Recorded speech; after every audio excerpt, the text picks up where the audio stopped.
Je me suis dit, je sais pas où ça va mener, mais dans tous les cas, mon esprit de compétiteur m'a dit à la fin, il faut que tu sois dans les 16. Et aujourd'hui, c'est peut-être la plus belle expérience que j'ai pu faire humainement, on va dire. Et, récemment, donc, il y a eu le prix d'excellence 2024. Il faut savoir accepter les échecs et savourer les victoires. Si Martin, j'avais croisé dans une soirée, on serait jamais reparlé. Il y a quelque chose qui nous unit, c'est la dalle.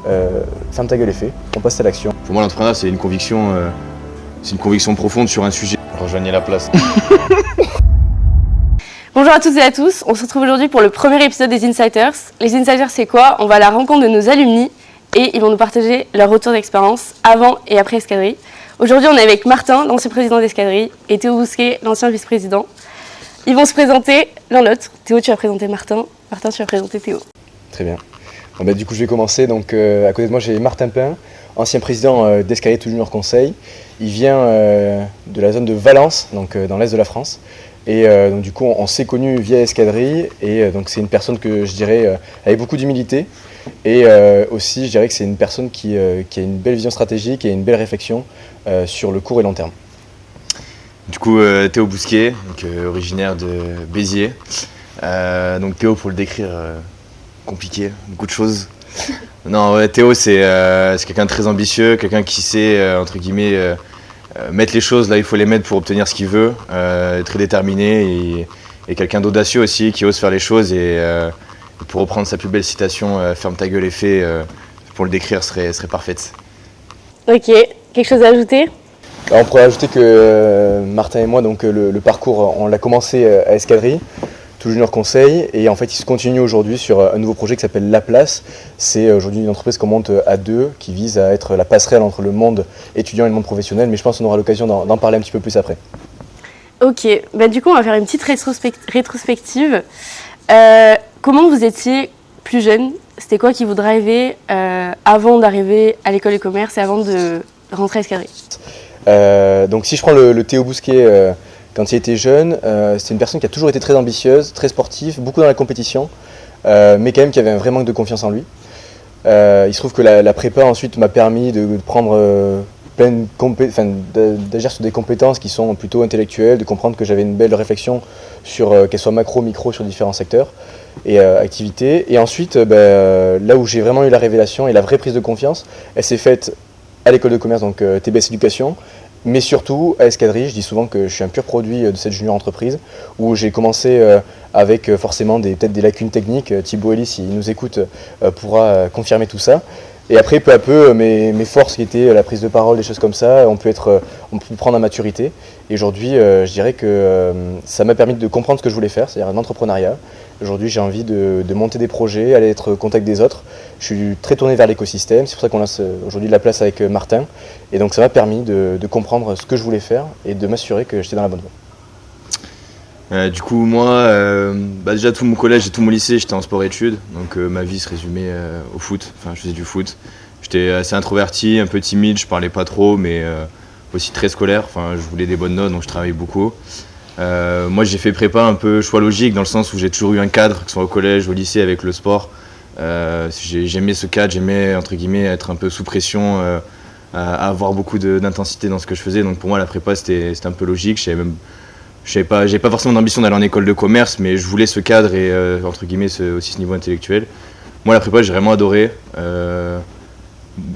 ce qu'on apprenait, les cours, tout ça, ça m'a vraiment plu. Et quand je suis arrivé à TBS, moi, j'ai fait Escadrille aussi par volonté de me proposer aussi un nouveau défi à moi-même. Je fonctionne beaucoup un peu aux défis et aux objectifs, justement. Du coup, Escadrille, c'était un beau défi. Je savais pas réellement ce que c'était au début. Et une fois que j'y étais dedans, voilà, je me suis vraiment pris au jeu. Et je pense comme Théo, ça m'a aussi révélé d'autres choses. Là où j'étais très scolaire, introverti, j'ai appris aussi à affirmer concrètement ce que je voulais, aller au bout aussi de mes idées. Donc Escadrille, très grosse révélation. Et sinon, ouais, de manière générale, maintenant c'est ce que j'avais dans le sport en termes de compétition, maintenant c'est dans tout ce que je fais, que ce soit avec Théo sur le projet qu'on veut lancer. Escadrille, c'était la même ambition, vouloir un peu dépasser ce qui se faisait avant, avoir des bons résultats, dépasser aussi notre cœur de métier, j'ai envie de dire. Donc voilà, ouais. Ok, et du coup toi tu parlais de défis qui t'a poussé à entrer à la JE. Quand vous êtes arrivé à TBS, qu'est-ce qui vous a... Donc toi c'était des filles, qu'est-ce que toi t'a poussé à rentrer à la JE ou... Déjà, est-ce que vous connaissiez les JE? Alors du coup, de mon côté, il faut savoir que je me suis inscrit dans le processus de recrutement de la JE Entreprise le dernier jour, dernière heure. Donc c'était pas du tout prévu, on va dire, dans mon chemin de carrière professionnelle, j'avais pas du tout prévu de rencontrer la junior entreprise. J'étais plutôt côté entrepreneuriat avec Optimize. Et finalement, donc c'est en fait par le bouche à oreille, j'ai entendu parler un peu à droite à gauche et je me suis rendu compte que c'était pas seulement du conseil, c'est vivre vivre un instant un petit peu avec une équipe, apprendre à manager, se professionnaliser. Donc c'était quelque chose que je trouvais très intéressant pour mon cursus et la suite de l'aventure. Du coup, je me suis lancé, j'ai postulé et j'ai vu ça une fois que je suis rentré dans le processus de recrutement. Je me suis dit, je sais pas où ça va mener, mais dans tous les cas, mon esprit de compétiteur m'a dit à la fin, il faut que tu sois dans les 16. Donc c'était le cas pour les bonnes raisons. Non, moi je connaissais pas du tout la JE, je pensais même que c'était une asso d'aviation au même titre que la Sailing Team pour les bateaux, on va dire. Du coup non, c'était vraiment aussi, je savais que c'était très professionnalisant, qu'on pouvait y apprendre énormément de choses et quand je suis arrivé à TB justement, j'avais un peu ce dilemme de, bon j'ai enchaîné je sais pas combien d'années à tout le temps être sous l'eau, à pas trop avoir de temps pour moi, à faire aussi des choses qui me plaisent. Donc je me suis dit pourquoi pas couper un peu, profiter aussi de l'école de commerce, justement découvrir d'autres choses et au final naturellement j'ai fait la JE par instinct aussi. Le processus de recrutement était assez intense donc moi j'ai bien aimé aussi le rythme et après une fois que j'étais dedans c'est aussi je pense à l'ego et à la fierté de se dire je veux aller au bout donc au début on apprend tout ce qu'on peut apprendre, après il y a les phases de prise de poste donc là pareil on met tout en œuvre pour le faire donc vraiment sur de la compétition pure et dure et après on s'approprie la structure et c'est là où après on a sa propre vision, là où on veut l'amener aussi et où on développe aussi de nouvelles compétences. Je pense que la JE, ce qu'elle apporte le plus, c'est pas réellement des compétences dures entre guillemets chiffrables ou observables, c'est beaucoup plus profond que ça, c'est une vision, une maturité, prise de recul, enfin beaucoup de choses que la JE sur ce point-là entre guillemets apporte et jamais je peux que conseiller aux personnes de faire la JE et aujourd'hui c'est peut-être la plus belle expérience que j'ai pu faire humainement on va dire d'ici là et puis on fait de belles rencontres aussi. Et pour vous, avec vos mots et votre recul que vous avez on va dire fraîchement sorti d'escadrille, c'est quoi pour vous une junior entreprise? Alors du coup, de mon côté, donc, ce qu'est une junior entreprise, déjà il faut savoir que premièrement c'est un organisme très professionnel, donc où on va pouvoir vraiment développer une vraie relation client, mais aussi apprendre soit à manager, mais aussi agir. Je pense que c'est une vraie compétence pour les jeunes. C'est qu'aujourd'hui, il y a beaucoup de réflexions sur qu'est-ce qu'on va devenir, ce qu'on est, apprendre à se connaître. La junior entreprise, elle permet ça. Elle a permis d'apprendre à se connaître et aussi apprendre à connaître les autres. C'est ce qui nous attend dans l'entreprise dans laquelle on sera demain ou qu'on créera peut-être. Et donc du coup, pour moi, aujourd'hui, SKF Toujours Conseil, la junior entreprise, c'est un lieu professionnalisant, avec des personnes qui sont à la fois des amis, mais aussi des collaborateurs. Et toujours dans un objectif, c'est monter en compétences, mais aussi atteindre du résultat, de la performance. Ça passe par chiffre d'affaires, le taux de satisfaction des clients, des intervenants. Et c'est là que c'est challengeant et c'est là où on arrive à savoir si on a fait un bon mandat, savoir si les performances sont dans le vert ou dans le rouge. Et ça, c'est toujours satisfaisant. Du coup, moi, j'ai l'abordé sous un autre prisme. Je suis totalement d'accord avec Théo, mais je pense que si la JE, c'est plus on est étudiant, c'est notre boîte. Au-delà de le vendre comme un cabinet de conseil étudiant, moi je suis pas trop d'accord parce qu'on vend du conseil donc oui, mais dans le fond c'est vraiment une boîte entrepreneuriale où entre guillemets les performances vont dépendre de ce que mettent les membres dans l'activité. Ça peut être aussi sur des projets, ça peut être aussi sur des convictions que portent les étudiants. Aujourd'hui la junior entreprise ça donne accès à un réseau qui est immense à travers toutes les écoles, à travers des partenaires professionnels. On a aussi aujourd'hui un écosystème large où on peut justement porter la voix de la jeunesse. Et du coup la JE, je dirais c'est une opportunité monstre pour justement s'intégrer dans le monde professionnel et aussi qu'on ait 20 ans, 21 ou 18, on s'en fout, on a les moyens de prendre la parole et se positionner sur des sujets qui à l'origine ne sont pas forcément destinés aux étudiants et je trouve que c'est une opportunité assez énorme et on en reparlera pour la place mais c'est par exemple ce qui a fait émerger en nous ce projet et donc moi je le verrais plus comme ça une JE, moins sous l'aspect opérationnel mais plus sur c'est ta boîte, qu'est-ce que tu fais. Vous connaissant un petit peu personnellement, je sais que vous êtes quand même assez différents. En arrivant à la JE en tant que duo de la présidence, comment vous avez réussi à former le duo que vous formez aujourd'hui et vous accorder pour arriver à atteindre les objectifs communs? Souvent, je prends un exemple assez marquant, c'est que je dis si Martin j'avais croisé dans une soirée, on ne serait jamais reparlé. C'est-à-dire qu'on ne serait pas, je pense, devenus amis, copains. Et en fait, donc c'est ce projet, comme disait Martin, en fait, c'est un peu notre boîte. Et au bout d'un moment, il faut savoir aussi créer des liens, avoir une vision commune. et se dire il faut qu'avec nous, avec nos deux profils qui sont différents et à la fois complémentaires aujourd'hui, il faut qu'on arrive derrière nous à entraîner 14 autres personnes vers les objectifs qu'on s'était posés. Comment est-ce qu'on a fait pour aujourd'hui compléter un petit peu, enfin c'est de la complémentarité mais c'est aussi de l'entente entre nous deux. En fait c'est venu naturellement, c'est-à-dire que on a appris à se connaître, j'ai appris à analyser les forces de Martin, il a appris à analyser les miennes et on s'est rendu compte que tout ça faisait une belle boîte dans laquelle il y avait quand même beaucoup d'éléments et qui nous permettait un petit peu aujourd'hui, j'aime bien le dire, mais j'ai l'impression que tous les deux quand on est ensemble on est un peu un rouleau compresseur et on peut passer les obstacles et après il peut y avoir de l'échec comme de la réussite, au final il y aura quand même une quête qui sera que positive. Ouais, ça a pris un petit peu de temps au début parce que comme l'a dit Théo, on est assez différents. Par exemple, Théo est très très ouvert, il ose aller vers les gens, il a pas de mal aussi, justement, quand on parlait d'audace, c'est aussi aller voir des personnes, par exemple dans des salons d'entreprise, aller les voir, dégoter des opportunités. Là où moi je suis beaucoup plus introverti et j'ai vraiment ça me plaît pas, j'aime pas le réseautage, mais on a réussi à avoir vraiment une vraie complémentarité, dans le sens où justement il y a quelque chose qui nous unit, c'est la dalle, je dis ça comme ça, mais on a tous les deux la même ambition et au final, même si humainement, bien sûr qu'au départ on n'était pas amenés forcément à être aussi proches, je suis désolé, quand on a la même ambition, la même motivation, les mêmes objectifs, au final c'est encore plus fort que simplement une relation simplement sur ce qu'on observe. Donc ça s'est fait avec le temps, honnêtement, mais aujourd'hui totalement complémentaire et on s'entend très très bien. Et sur toute votre expérience escadrille et même sur l'historique d'escadrille, il y a beaucoup de prix. Vous en avez vécu pas mal tous les deux. Aujourd'hui, quel regard vous portez sur les prix? Qu'est-ce que ça vous a apporté? Peut-être l'évolution que vous avez eue à travers ces différents prix. Est-ce que vous pouvez nous parler un petit peu de ça? Les prix, je pense qu'il y a deux aspects importants à voir en JE. C'est que le prix de 1, il récompense le travail de toute une équipe sur une année. Donc en ce point, c'est très bien. Et au-delà même de tout ce qu'on en fait en termes d'image, c'est trop bien de gagner un prix. Personnellement, ça n'a jamais été une fin en soi. Gagner un prix ou pas, c'est de la compétition pure et dure. Pour moi, il faut le voir comme ça. Gagner, c'est trop bien. Perdre, c'est pas la fin du monde. Et au contraire, on apprend énormément.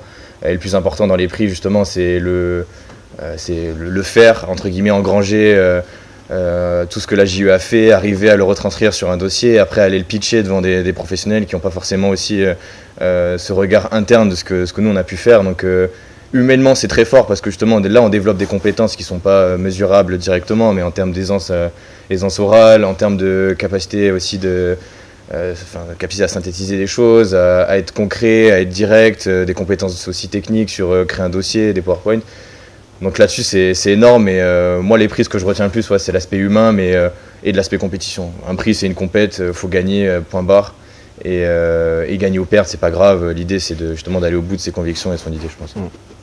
Du coup, pour rebondir par rapport à ça, on parlait juste avant de comment est-ce qu'on avait appris à se connaître avec Martin. C'est des éléments marquants et des points où on a vraiment appris à se connaître. On savait que Martin avait une force sur tout ce qui va être construction de l'ADA, des choses comme ça. Là où Théo avait plus d'aisance, par exemple sur le pitch, pour apporter une énergie, des choses comme ça. Donc on se connaissait bien. Donc c'est là-dessus qu'on a basé un petit peu nos connaissances mutuelles. Et ensuite, moi, je partage la même idée que Martin, c'est que le prix, c'est avant tout, certes, il y a une fatalité qui est la gagne ou la défaite, mais c'est avant tout une quête. On peut en parler récemment. Donc il y a eu le prix d'excellence 2024. On est arrivé dans les 3 meilleures entreprises de France. Et on a retenu, on en parlait justement tout à l'heure, on se disait, en fait, on a peut-être perdu, mais au moins on n'a aucun regret. On a vraiment donné une prestation qui nous était propre, on a ressenti notre mandat et derrière nous on avait aussi une équipe qui nous portait. Et on s'est dit, on a fait tout ce qu'on devait faire et on n'a aucun regret par rapport à ça. Et c'est ce vers quoi doivent tendre les jeunes entreprises quand elles font un prix, c'est se dire, c'est le moment pour donner tout ce qu'on est. Et du coup, tous ces prix-là, ils ont pu présenter des beaux projets. Si vous deviez retenir un projet ou d'abord un projet, lequel vous retiendrez sur votre mandat? De mon côté, j'en ai un, il est assez personnel. On a mené beaucoup de projets, ils sont tous très intéressants, ils ont un impact qui ne touche pas les mêmes personnes, les impacts sont différents. Mais ce dont je vais parler, c'est les voltigeurs. C'est aujourd'hui, j'ai envie de dire, si on tourne cette vidéo les Insiders, si il y a vraiment une dynamique à Escadrille de faire de la communication, de se montrer, de se rendre visible et de partager cette même philosophie à l'ensemble du mouvement. C'est la raison, je pense, pour laquelle on a été aujourd'hui pris de la meilleure stratégie de communication. C'est parce qu'il y a eu des élans avec, je pense à Aurélien et à moi-même, de vouloir être plus visible sur les réseaux, notamment YouTube, de montrer qu'on avait sur l'écosystème toulousain des personnes qui pouvaient prendre la parole avec des projets.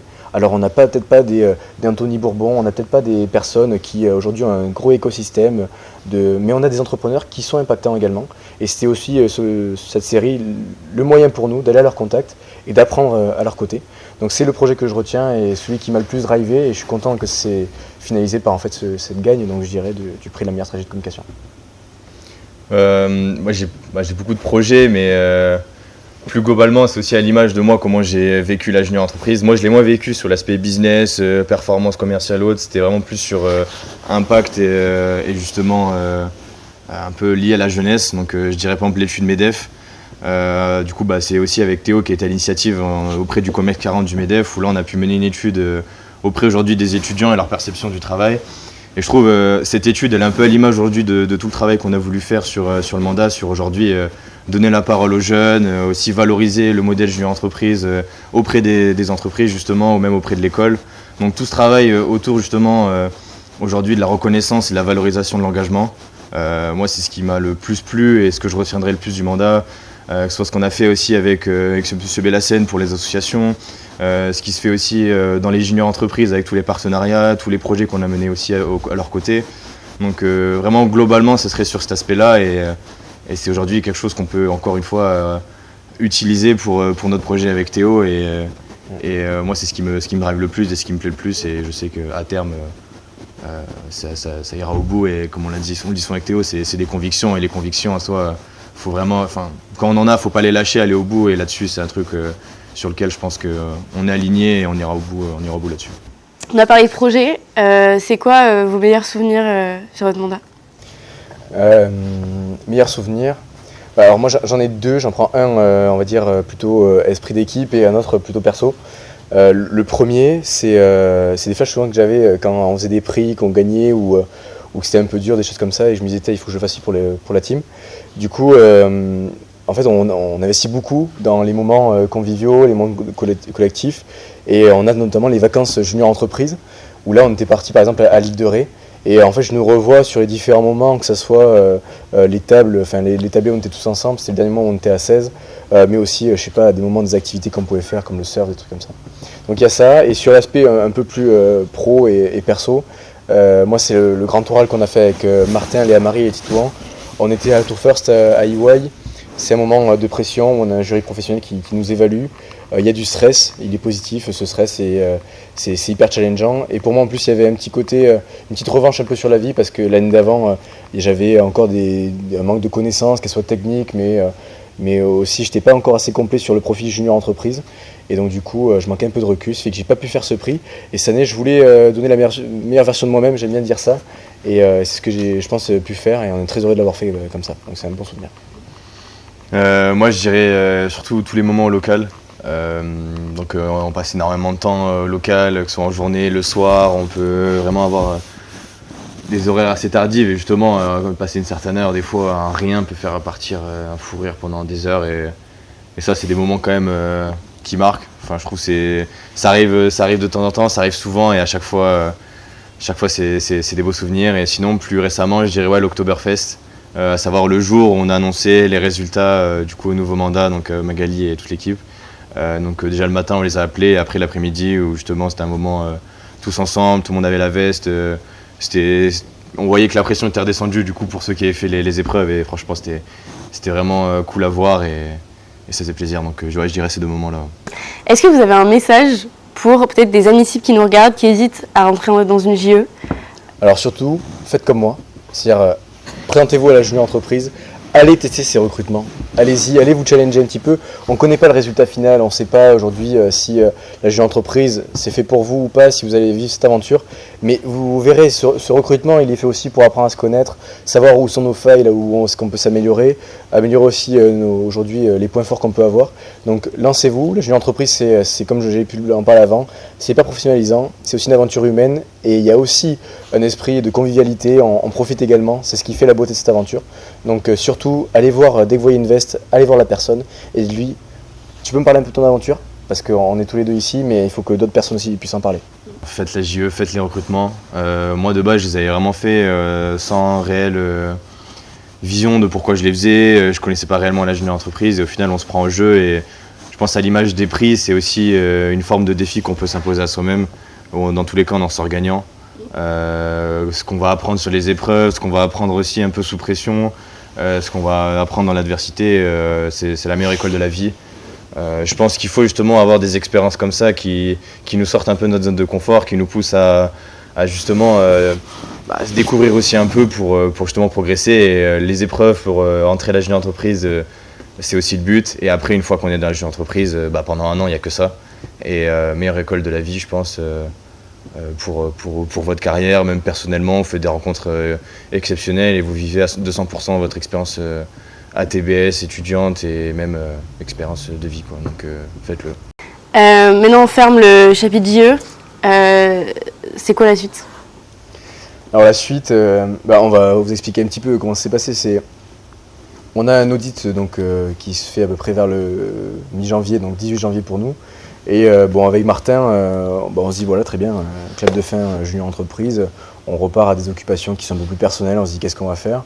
Donc de mon côté j'étais en alternance, du côté de Martin donc, qui était en DSCG, donc comptabilité. Et en fait moi rapidement, comme j'ai pu le dire dès le début, j'ai une voie un peu entrepreneuriale, c'est que j'ai envie de réussir à créer un projet avec des personnes, avoir des collaborateurs et avoir un impact vraiment qui soit économique mais aussi on va dire philanthropique. Et du coup, j'ai réfléchi directement à mon entreprise perso, ce que j'aimerais lancer comme activité sur du service. Et j'avais fait différentes personnes, j'étais allé voir différentes personnes pour leur parler de mon projet, des amis qui voulaient entreprendre, tout ça. Et il n'y en a aucun qui avait un peu cette lumière dans l'œil où je me disais, là, il y a quelqu'un avec qui vraiment je peux m'associer. Et un jour, avec Martin, on se dit, ouais, viens, on va boire un verre ensemble. Et je lui parle du projet, je vois ces petites lumières dans l'œil. Et donc là, on se lance tous les deux sur le projet La Place et Martin pourra en parler, il connaît aussi bien le sujet que moi. Ouais, c'est ça, pareil, quand on a fini la junior entreprise, il n'y avait pas ce vide où entre guillemets la junior entreprise était toute ma vie, mais il y avait justement ce côté où on avait des convictions dans ce qu'on faisait, il y avait aussi beaucoup de sens aussi dans les missions qu'on proposait. Là, du coup, c'était fini. Bon, j'ai jamais été là à TBS très assidu sur l'excellence académique. J'y trouvais pas forcément ce que je voulais. Et justement, la junior entreprise a été aussi révélateur sur la volonté que j'avais aujourd'hui porter des projets, avoir de l'impact réellement. Et du coup, j'avais aussi l'ambition de monter ma boîte, mais quelques questions aussi que j'avais. On en a discuté avec Théo, Théo m'a parlé de son projet. Au final, moi j'ai tout de suite accroché. En plus, du coup, on l'a remodelé au fur et à mesure avec le temps. Et aujourd'hui, il est ce qu'il est. Et en plus de ça, c'est dans la parfaite continuité de tout ce qu'on a fait pendant un an. C'est aussi des convictions qu'on a réellement. Et je pense que quand on se lance dans l'entrepreneuriat ou de manière générale, qu'on veut porter un projet, c'est important d'être passionné par ce qu'on fait et de réellement y croire. Qui marche ou qui marche pas, on verra. Seul l'avenir nous le dira et notre capacité à être bon aussi. Mais franchement, c'est même pas la question. J'en ai rien à faire. Je me pose pas la question. Là, aujourd'hui, c'est réellement aller au bout de notre idée. Et en plus, on fait des super rencontres. Pour être plus concret sur le projet La Place, si tu veux présenter peut-être une branche et je présente l'autre. Du coup, pour expliquer, La Place, c'est juste, ça part d'une vision. On a vu le monde professionnel, on a vu aussi le monde académique, et on pense qu'il faut réussir à avoir une passerelle pour que on puisse accompagner ces jeunes qui aient des projets. Donc ça va être La Place Entrepreneuriat, donc c'est une branche, et je vais vous en parler. Il se trouve qu'après cette vidéo, par exemple, on organise un business dinner. Le business dinner, c'est 30 personnes, 30 jeunes entrepreneurs qui ont embryon de projet ou qui ont une entreprise qui aujourd'hui a déjà des collaborateurs. Nous, ce qu'on veut, c'est créer un petit peu un réseau avec ces jeunes entrepreneurs pour les mettre au contact de personnes plus expertes, pour qu'il y ait une main tendue, pour les accompagner dans leurs projets. Et ça autour de différents événements, donc ça va être des business dinners, ça va être des pitch ta boîte, ça va être également des La Place Network, où c'est des événements vraiment on fait intervenir des personnes un peu plus influentes pour permettre vraiment toujours d'avoir un écosystème solide autour de soi et d'avoir une image réseau, toujours tournée vers la performance et la montée, le développement de leur projet. Donc ça c'est pour la place entrepreneuriat et c'est quelque chose qu'on défend avec Martin parce que on aime bien ce côté un petit peu indépendant et aussi ce côté, comme l'a dit Martin à l'intro, c'est ferme ta gueule et fais. Et bien nous pour nous l'entrepreneuriat il passe aussi par là et donc du coup on a dit on passe à l'action, on crée cette branche entrepreneuriale et tout se passera bien. Et du coup l'autre branche c'est la place corporate. Là c'est aussi un constat qu'on a eu à travers notre expérience junior entreprise. On parlait de l'étude qu'on a fait avec le MEDEF sur aujourd'hui l'attractivité des entreprises et la perception du travail. On voit aussi qu'il y a beaucoup justement d'incompréhension à la fois entre le monde professionnel et le monde académique, là où les entreprises vont des fois avoir du mal à comprendre les attentes des jeunes, mal à comprendre aujourd'hui aussi comment ils fonctionnent dans leur manière de faire en entreprise, et de l'autre côté aussi les jeunes qui trouvent que les entreprises ne sont pas assez adaptées à eux. Donc c'est aussi la volonté là de la place corporate, c'est de permettre d'être une passerelle entre ces deux mondes. Si vous voulez aller voir, il y a un événement qu'a organisé Théo avec le MEDEF, ça s'appelle Talent Talks, où on a proposé à 15 entreprises de venir présenter leur boîte, pitcher aujourd'hui leur activité. Et il y avait en face 300 étudiants qui ont pu challenger aujourd'hui l'entreprise. Et nous, c'est vraiment cette volonté-là, c'est pas faire de l'opposition. Il n'y a aucune volonté d'opposer les entreprises et les étudiants. C'est simplement leur permettre d'échanger, de mieux se comprendre, permettre aux étudiants d'avoir, eux, des stages, alternances et leur premier emploi auprès d'entreprises qui leur parlent, qui ont les mêmes valeurs qu'eux, qui ont aussi un fonctionnement interne qui peut leur séduire. Les séduire, et aussi permettre aux entreprises, quant à eux, d'être beaucoup plus proches des étudiants, d'avoir beaucoup plus aujourd'hui d'insight sur qu'est-ce qui les motive, qu'est-ce qui leur plaît, qu'est-ce qui leur plaît pas. Et en une phrase, et pour vraiment que tout le monde comprenne bien ce but, c'est nous on mise sur l'humain, c'est-à-dire aujourd'hui il y a beaucoup de cabinets de recrutement, il y a beaucoup aujourd'hui de chasseurs de tête, mais nous ce qu'on veut c'est favoriser aujourd'hui cet échange sur des événements, donc la place avant tout une boîte d'événementiel. C'est aujourd'hui la capacité qu'on a à avoir un pied dans le monde professionnel et un pied dans le monde académique pour justement unir ces deux acteurs et aujourd'hui trouver des solutions pour chacun d'entre eux. Donc on aura une grosse partie sur aussi l'espace digital, donc que ce soit les réseaux, YouTube, où là on veut faire intervenir des experts, mais à chaque fois avec un étudiant et un chef d'entreprise sur plusieurs thématiques et avec beaucoup aussi d'événementiels. On voudrait faire une tournée en France où justement sur le modèle du Talent Talks, proposer aux entreprises de rencontrer les étudiants et vice-versa. Pour permettre à long terme d'accompagner les entreprises sur leur marque employeur, de les accompagner aujourd'hui sur l'attractivité et permettre aussi aux jeunes de mieux appréhender le monde professionnel. Parce que du coup, pour conclure, le dernier constat qu'on fait, c'est que lorsqu'on est en école, on se fasse confronter au monde professionnel réellement, uniquement au moment où on va devoir intégrer une entreprise pour un stage ou une alternance. Et la place, c'est aussi permettre aux jeunes d'avoir ce contact bien avant. Donc j'ai un peu parlé longtemps, mais ça arrive en septembre. Restez connectés. Exactement. Et s'il y a des... en vrai, j'en profite aussi, donc il y a la place entrepreneuriat. On sait qu'aujourd'hui, il y a plein de jeunes. Alors, si vous avez déjà une activité, super, rejoignez-nous. Vous allez pouvoir apporter toute votre science infuse à plein de jeunes aussi qui peuvent se lancer. S'il y a seulement des personnes qui sont intéressées par l'entrepreneuriat, c'est aussi le but de la place entrepreneuriat, c'est promouvoir l'entrepreneuriat et c'est de montrer que c'est quelque chose qui a aussi besoin, qui permet aussi ça permet aussi de se lancer en fait. Donc rejoignez-nous, envoyez-nous un message LinkedIn et pour les entreprises qui nous écoutent potentiellement, si vous êtes intéressés pour qu'on essaie de construire des événements ensemble, on a quelque chose aussi pour vous. Pour ceux qui nous regardent, l'entrepreneuriat c'est pas un chemin facile à prendre. C'est quoi vos 3 conseils pour se lancer? Alors déjà moi j'ai un conseil et on en parle souvent avec Martin.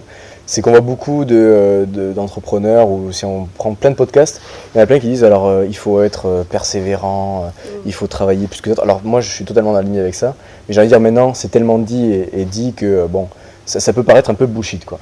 Moi mon conseil c'est premièrement acheter un beau stylo, acheter un beau carnet et toutes les semaines faites un point sur ce que vous avez fait. Et je trouve que comme ça on avance beaucoup plus, on arrive à avoir une vraie remise en question sur ce qu'on a fait et comment est-ce qu'on agit. Et après, j'ai écouté une vidéo de Maxime Blondel. La dernière fois, je connaissais pas du tout cette personne, hyper inspirante. Et il disait, en fait, toutes les personnes qui ont réussi dans leur projet entrepreneurial, c'est des personnes qui, de 1, avaient un combat, de 2, connaissaient vraiment très précisément leur combat, c'est-à-dire le secteur dans lequel ils étaient, ils avaient vraiment une science très, très développée là-dessus, et ils étaient passionnés de ça. Et troisièmement, c'est, je pense, ce qui fait la qualité majeure d'un entrepreneur, c'est la résilience. Il faut savoir accepter les échecs et savourer les victoires. Donc ça, c'est hyper important. Ah, ça me fait rire parce que ça fait penser à un peu tous les discours top 7 conseils pour ça. Je suis pas forcément fan, mais je sais que c'est hyper important. Mais par exemple, je me destinais pas à être entrepreneur moi de base. Enfin, il n'y a pas de discours où ou un entrepreneur c'est inné ou quoi. Je pense que oui, il y a quand même des prédispositions à avoir vis-à-vis de soi-même, mais je pense plus que l'entrepreneuriat, ça arrivera au moment où ça doit arriver. On peut avoir cette volonté aujourd'hui d'être entrepreneur parce qu'on a plein d'idées, parce qu'on veut faire des choses. Mais là où il y a par exemple quelques années, je me disais en fait je vais faire mon temps dans les entreprises et après je monterai ma boîte une fois que je serai établi. Bah, le jour où j'ai dû me lancer, je l'ai fait. Parce qu'au final, l'envie de le faire et la motivation et tout ça passe avant tout le reste. Donc, pas réellement de conseils. Pour moi, il n'y a pas de pression à avoir sur faut que je sois entrepreneur maintenant ou jamais. Pour moi, il n'y a pas de conseils forcément à avoir pour se lancer dans l'entrepreneuriat. Pour moi, vous le savez ou pas si vous voulez le faire. Et dans tous les cas, si vous vous lancez et que vous ratez, pareil, c'est pas grave, on apprend.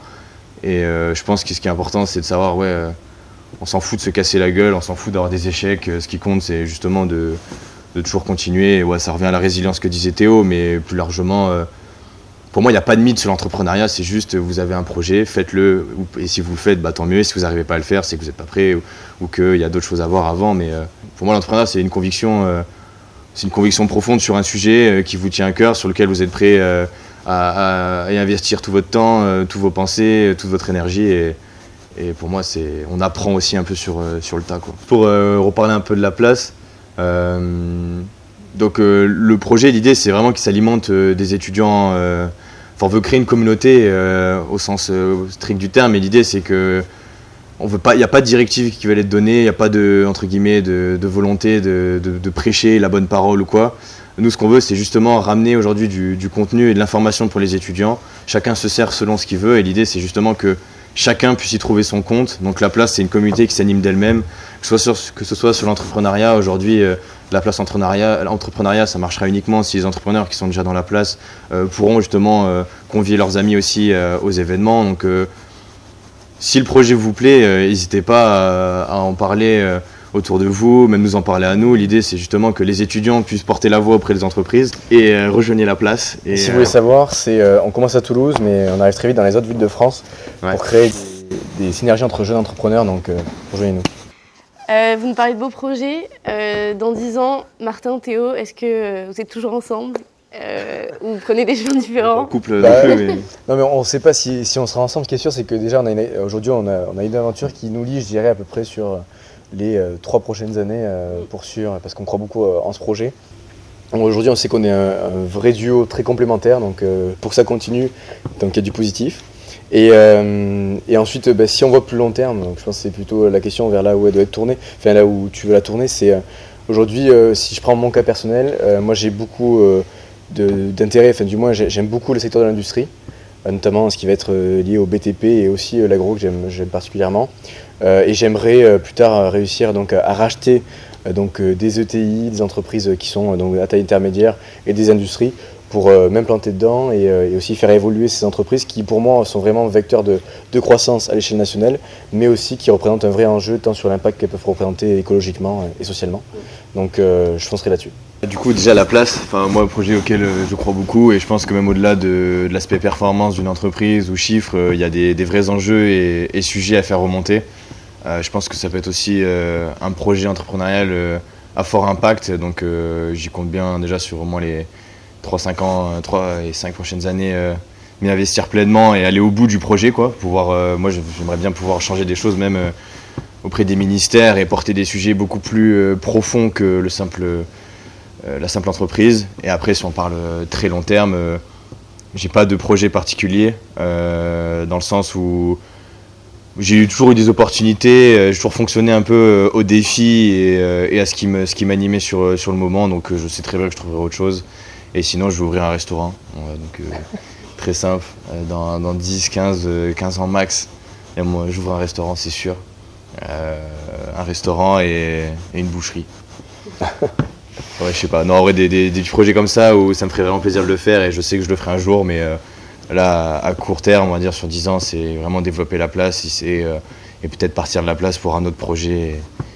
Et voilà, on continue à tout rafler, être un rouleau compresseur, comme tu dis. Exactement. Pour l'instant, ce duo marche très bien, on continue et on marche sur tout. Je pense qu'on peut terminer sur ces beaux projets, ces belles paroles. On a une tradition qui est sur les voltigeurs et qu'on va perdurer ici. C'est qui pour vous le prochain Insider ? Le prochain, je commence. Vas-y, tu peux commencer. Le prochain, ce sera Sylvain Makengo. Très important dans l'histoire d'Escadrille même. Aujourd'hui, si Escadrille est ce qu'il est, c'est aussi grâce à lui. Il a toujours été là pour nous aider. Ça a été un mentor pour beaucoup d'entre nous, je pense. Donc, il mérite son épisode qui dure minimum 4 heures, je pense, le connaissant. Mais non, ouais, Sylvain prochain invité. Ouais. Sylvain, ouais. Moi je suis d'accord Sylvain, on a hâte de te voir face à l'exercice qui est très intéressant. Et de mon côté, en fait j'aimerais en donner un. En fait, il m'a beaucoup aidé personnellement parce que c'est un mec qui m'a toujours challengé un petit peu dans mes idées on va dire il n'hésitait pas un petit peu à m'appuyer dessus. Et donc du coup je vais dire Thibaut Elie parce que c'est le premier à m'avoir dit techniquement t'es nul, mais t'es un beau vendeur de tapis, donc du coup on va te prendre. Et du coup sur ces paroles-là, moi je me suis construit et donc maintenant c'est à lui de passer derrière la caméra. Voilà. Et en tout cas merci Magali. Merci à vous. Merci beaucoup. Ouais. Et merci à Escadrille pour tout ce qu'il donne. C'était donc le premier épisode des Insiders. On se retrouve très prochainement pour d'autres invités. Rejoignez la place. C'est parti. Bonjour à tous et à tous. Mais voilà. Oui, t'étais bien. Juste, tu peux t'affirmer un peu plus dans ta voix. J'ai un tu t'excuses. Elle a dit un mot. On la reprend. Bonjour, stop. Stop. Tu veux la... Martin, non.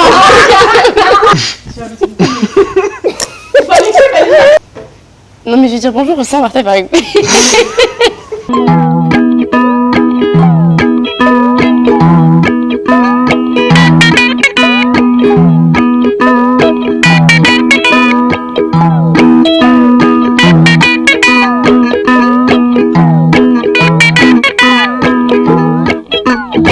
L'équipe, on se sauve Bouscapé.